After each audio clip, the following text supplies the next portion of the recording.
I've been working as an emergency dispatcher for 6 years, and I thought I'd seen it all. Car accident calls, robberies, fires. You get used to the chaos and panic in people's voices. But there was one call I received 3 years ago that made me seriously consider leaving this job. A call that still wakes me up some nights. It was a particularly quiet November night. The kind of night where the rain taps gently against the windows and the shift drags on with almost unbearable slowness. It was 3:17 a.m. when my screen lit up with an incoming call. Private number. Not unusual. 911, what's your emergency? I asked in my usual professional tone. Silence. But it wasn't the silence of a dead line. I could hear something slow, heavy breathing, as if someone were trying to hold their breath. And behind that, a sound I couldn't immediately identify. A rhythmic scraping, like nails against wood. Hello? Can you hear me? I insisted, following protocol. Then I heard the voice. It was a woman's, but there was something terribly wrong with her. It sounded distorted, as if she were speaking through water or as if her voice was being passed through an old, broken cassette recorder. He is here, he whispered. I felt a chill run down my spine. In 6 years, you develop an instinct for distinguishing jokes from real emergencies. This wasn't a joke. Ma'am, are you in danger? Where are you? In the house. Her voice cracked between each word, but not because of a bad connection. It was as if it took a superhuman effort to pronounce each syllable. Please, help. I'm tracing your call right now, I said, though when I looked at my screen, I saw something that made my blood run cold. The system displayed the location, but it was impossible. The address corresponded to a house I knew very well, because it had been on the local news 2 years earlier. An entire family had been found dead, there under unexplained circumstances. The house had been demolished 6 months later. Ma'am, I need you to tell me exactly where it is, I insisted, my hand beginning to shake as I scribbled notes. The scraping in the background grew louder, and then I heard something else. Footsteps. Slow, deliberate footsteps, approaching the phone. He's coming, she whispered, and now he could hear the pure terror in her distorted voice. Every night he comes. Who's coming? Can you describe it? There was a loud thud, as if the phone had been dropped. I could hear his breathing more clearly now, rapid, panicked, and then laughter. A deep, masculine laugh that didn't sound entirely human. It had a resonant quality, as if it came from far away and at the same time was right next to the receiver. Ma'am, get away from there, I shouted, abandoning protocol. Suddenly, her voice returned, but this time it was different. Clear, undistorted, calm. It's too late for me. But Sarah can still be saved. She answers the phone at 3:17.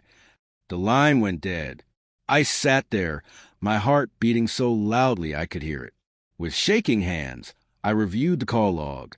Duration, 4 minutes and 33 seconds. Location, 1847 Maple Street, the demolished house. I reported the incident to my supervisor, who reviewed the recording. This is where the story gets more disturbing. According to the system, there was no recording of that call. The file was corrupted, showing only static.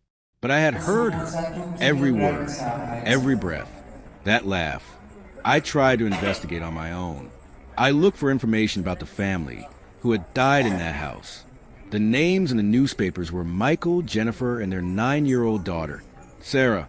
2 weeks passed, and I'd almost managed to convince myself it was a system error, an elaborate prank, something with rational explanation. Then, at 3:17 a.m. on another rainy November night, my screen lit up again. Private number. This time, I didn't answer immediately. I stared at the flashing screen, my finger hovering over the button. Finally, after 5 rings, I answered. 911, what's your emergency? Silence. That heavy breathing. The scraping of nails against wood. And then a small, scared girl's voice. Mommy, why don't you answer when I call? Protocol dictates that we answer all incoming calls.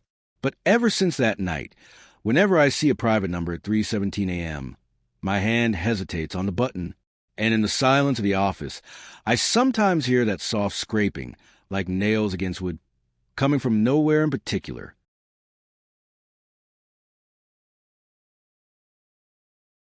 My grandmother died when I was 23. It was a sudden death, a heart attack while she was sleeping.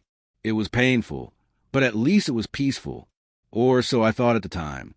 He lived in a small town in the northwest of the country, about a 4-hour drive from where I was finishing my master's degree. We had always been very close. He called me every Sunday without fail at 7 p.m. and never, not once in all those years, did he forget to do so. The funeral was on a rainy Tuesday in March. After all the paperwork and helping my mom organize things, I returned to my apartment on Thursday night, emotionally and physically exhausted.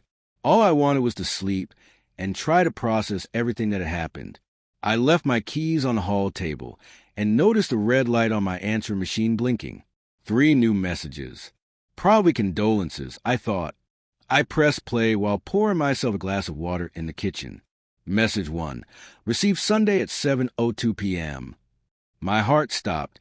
Sunday. 2 days after she died.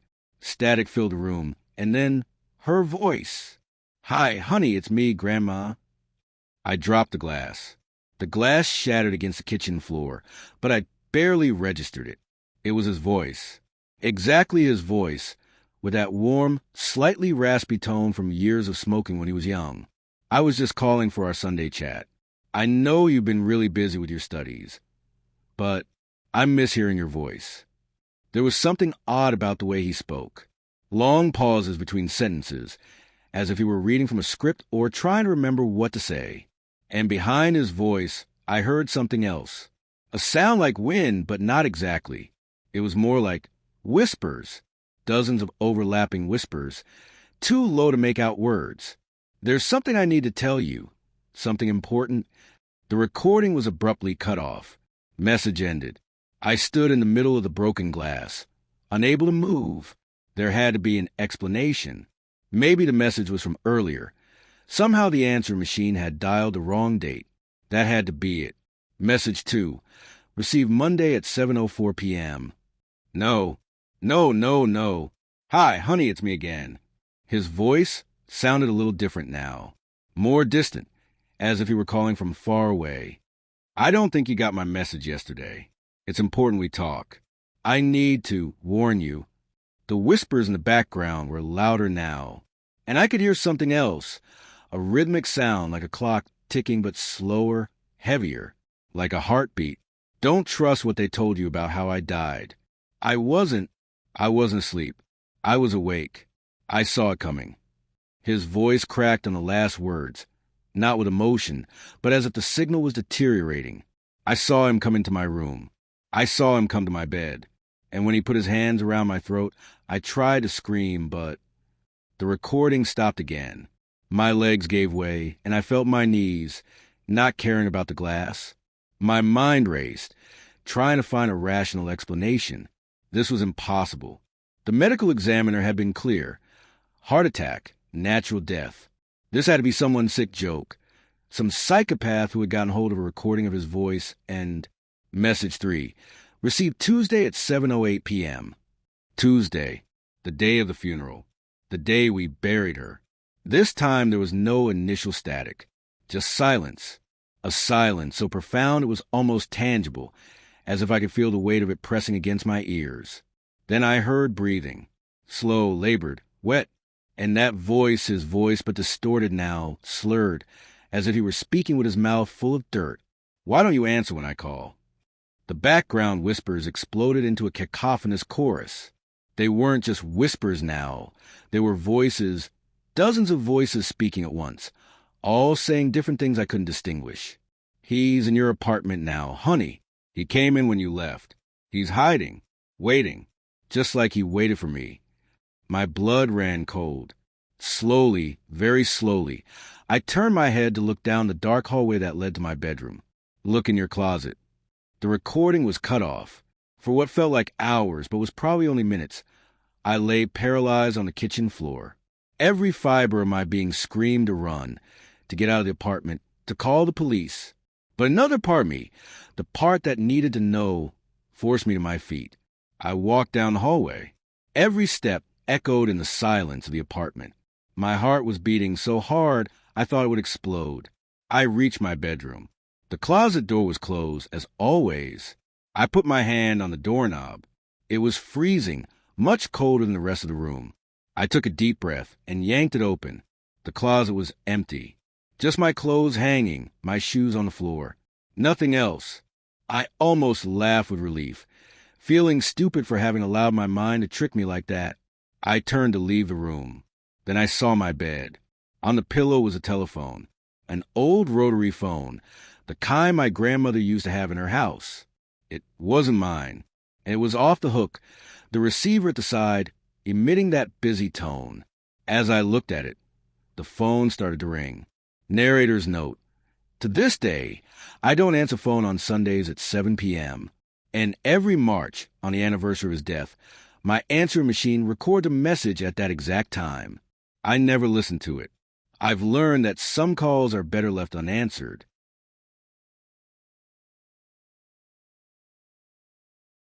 I used to work the graveyard shift at a motel outside a small town in the Midwest.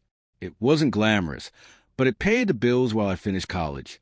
My job primarily consisted of checking in the few late-arriving guests, manning the front desk, and answering the front desk phone that connected to all the rooms. Most nights were quiet. Too quiet. The kind of quiet that makes you aware of every little sound. The hum of the fluorescent lights, the rumble of the drinks cooler, the occasional creak of the old building settling. To stay awake, I studied or surfed the internet when there was nothing else to do. Everything changed one February night, around 2:30 a.m. The reception phone rang, indicating the call was coming from room 237. I answered automatically. Reception? How can I help you?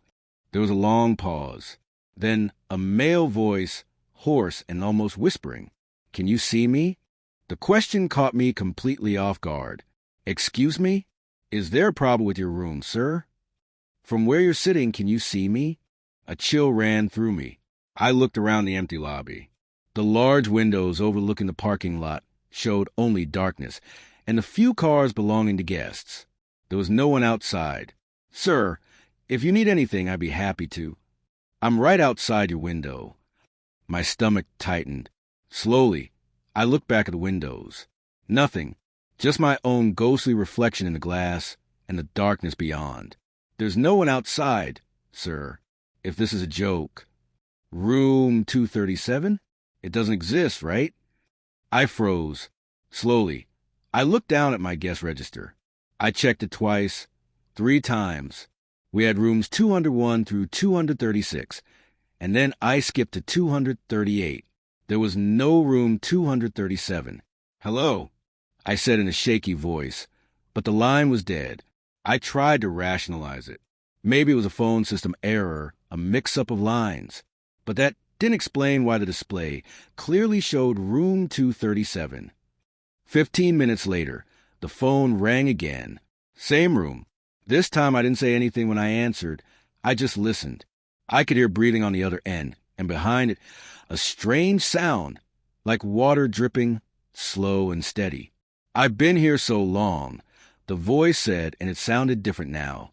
Younger, almost a teenager, waiting for someone to answer. Night after night, year after year. Who are you? I managed to ask. A guest, like everyone else. Only, I never checked out. The background dripping grew louder, and he began to hear other things. Shuffling footsteps, a door creaking open, that specific sound old hotel carpet makes when someone walks on it. Can I ask you a question? The voice continued. What does the lobby look like now? Does it still have that green carpet? The bronze lamps. I looked around. The carpet was red. It had been red since I started working there. The lamps were modern steel, not bronze. I don't know what you're talking about.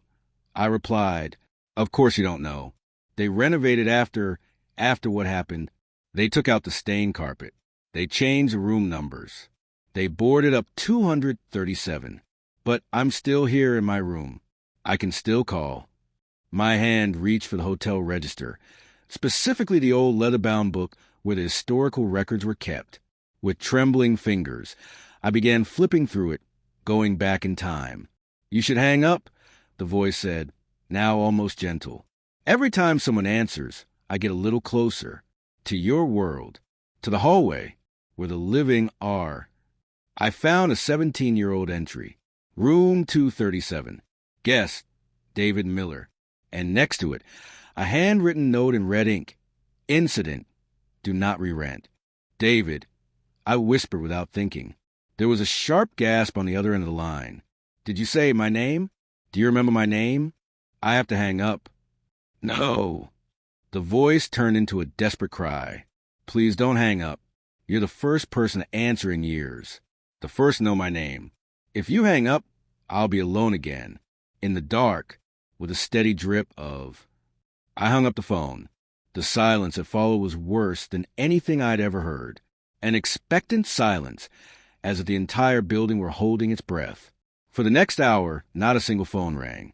I forced myself to focus on my books, trying to ignore the growing feeling that someone was watching me. At 3:45 a.m., I decided to make my usual round of the building, checking that the emergency doors were locked. As I passed the second floor, I stopped. There was something strange about the wall between rooms 236 and 238. The paint was a slightly different shade, as if that section had been repaired after the rest of the wall was painted, and I could see the almost invisible outlines of where a door used to be. Room 237. Boarded up, but still there. I pressed my ear against the wall. There shouldn't have been anything to hear. It was supposedly just empty space now. But I heard something, that steady drip like water, or my cell phone started vibrating in my pocket. I took it out and looked at the screen.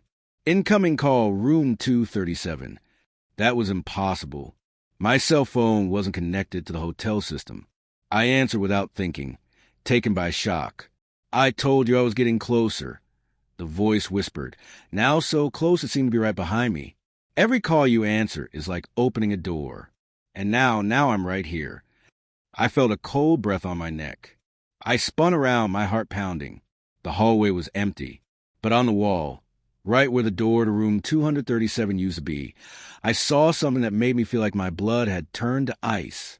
A wet stain was spreading across the paint, dark and sticky, dripping slowly to the floor, forming puddles. And in the silence of the hallway, I could clearly hear that steady dripping. Finally, "Someone sees me," the voice whispered, no longer from the phone, but from behind the wall. "Thanks for answering." I resigned that same night and never returned to that hotel. 6 months later, I learned it was demolished due to structural issues. But sometimes, when my phone rings late at night and the display shows a number that shouldn't exist, I let it go to voicemail, because I've learned that there are calls that should never have been answered and voices that should remain silent.